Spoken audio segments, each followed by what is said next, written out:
আমাৰ সুযোগ্য সন্তান ক'ব লাগিব যোগ্য পিতৃৰ সুযোগ্য সন্তান আৰবিল হুজাই বাসগৃহত আমি ভাৰতীয় জনতা পাৰ্টিৰ ৰাজ্যিক উপসভাপতি জ্যেষ্ঠ স্বপ্নলীল বৰুৱা ডাঙৰীয়া আমাৰ ৰাজ্যিকৰ সম্পাদক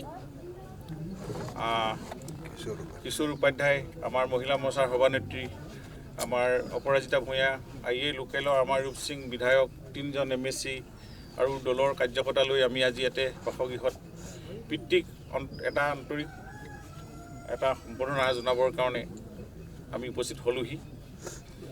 আমি তেনেকুৱা ধৰণৰ ঘটনা অসমত দেশৰ মাটি ৰক্ষা কৰিবৰ কাৰণে যি সাহসিকতা প্ৰদৰ্শন কৰিলে ইয়াক আমি নিশ্চয় সকলোৱে আমি তেখেতক আমি সন্মান জনাব লাগিব।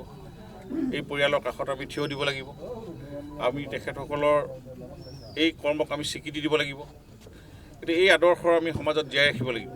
আমাৰ অসমৰ ভূমি ইতিমধ্যে যি বিবাদ চলি আছে সীমামূৰীয়া ৰাজ্যসমূহৰ লগত ইতিমধ্যে মুখ্যমন্ত্ৰী মহোদয়ে আটাইকেইখন ৰাজ্যৰ মুখ্যমন্ত্ৰীৰ লগত আলোচনাত মিলিত হৈছে আৰু এটা খুব সোনকালে এই সমস্যাৰ সমাধান হ'ব। গতিকে এই সময়ত আমাৰ জোৱানসকলে যি দায়িত্ব পালন কৰিছে এই দায়িত্ব দেশ মাতৃ ৰক্ষা সমাজৰ দেশৰ এটা মহান দায়িত্ব পালন কৰিছে। আমি তেখেতসকলৰ আমি আন্তৰিক ধন্যবাদ জনাইছোঁ। নিহতকেইজনৰ আত্মাৰ সদ্গতি কামনা কৰিছোঁ।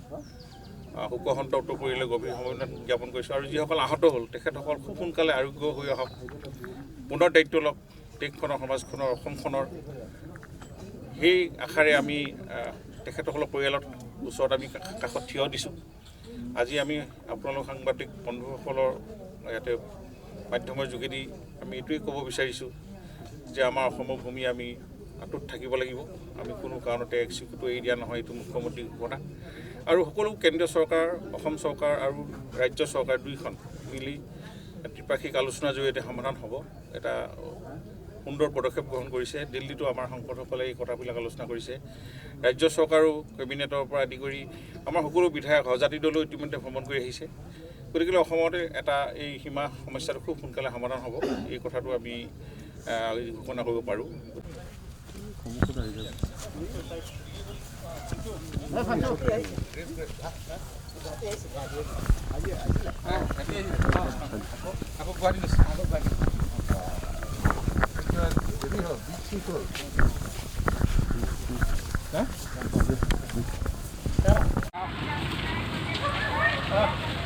বাইদেউ অপৰাজিতা আহা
আজি চেকআপ হৈছে।